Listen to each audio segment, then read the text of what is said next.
Good morning students, we will continue with our chapter.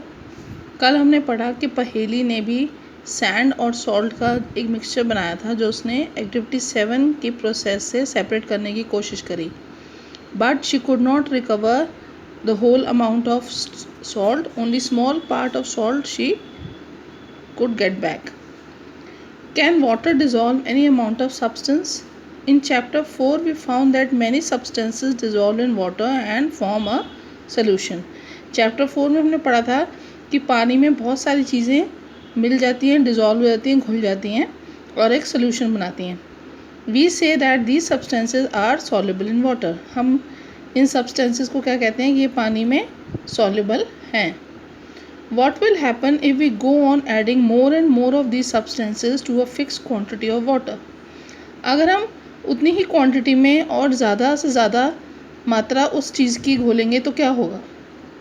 This we will understand by activity 8. You will need a beaker or a small pan of a spoon, salt and water. हमें क्या चाहिए? एक beaker या एक छोटा pan, एक चम्मच, नमक और पानी. Pour half a cup of water in the beaker.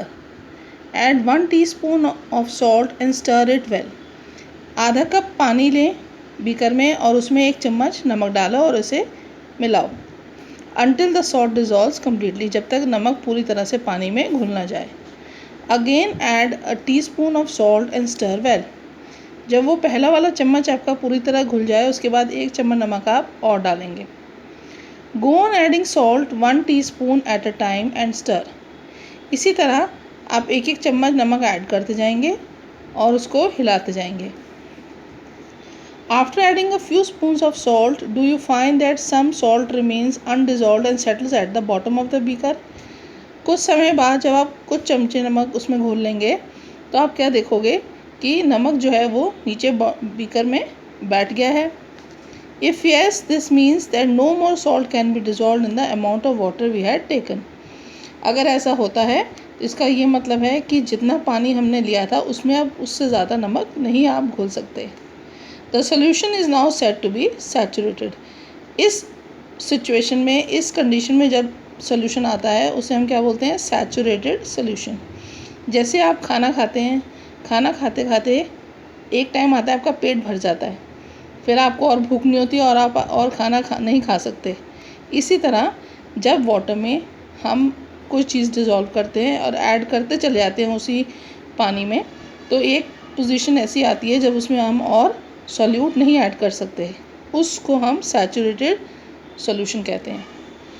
Here is a hint as what might have gone wrong when पहेली tried to recover large quantity of salt mixed with sand.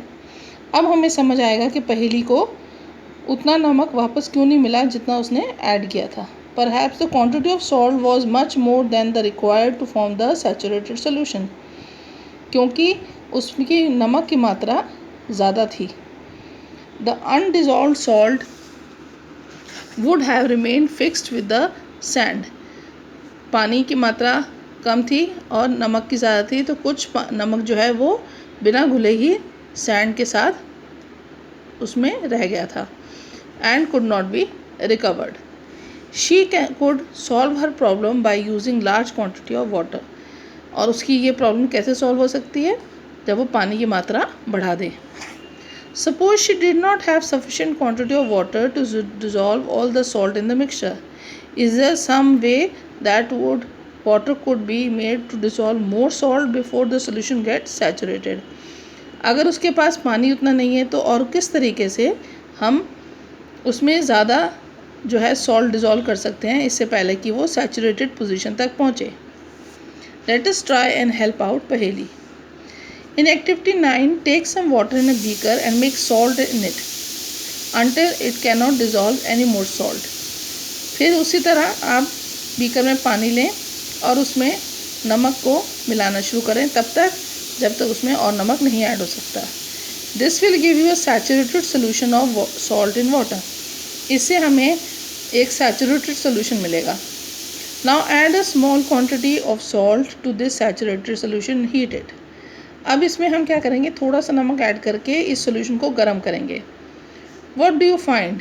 what happens to the undissolved salt at the bottom of the beaker? Does it dissolve now? If yes, can some more salt be dissolved in this solution by heating? Heat करने से हमने क्या देखा, जो थोड़ा सा undissolved salt था bottom में वो भी उसके अंदर मिक्स हो गया, और इस तरह हम हीटिंग से और सॉल्ट उसमें ऐड कर सकते हैं. Let this hot solution cool. Does salt appear to settle at the bottom of the beaker again? अब उसके नीचे सॉल्ट नहीं था क्योंकि वो डिज़ोल्व हो चुका था हीट करने से. The activity suggest that larger quantity of salt can be dissolve in water on heating. तो इस तरह हीटिंग से हम और ज़्यादा क्वांटिटी जो है सॉल्ट की पानी में ऐड कर सकते हैं. Does water dissolve equal amounts of different soluble substances?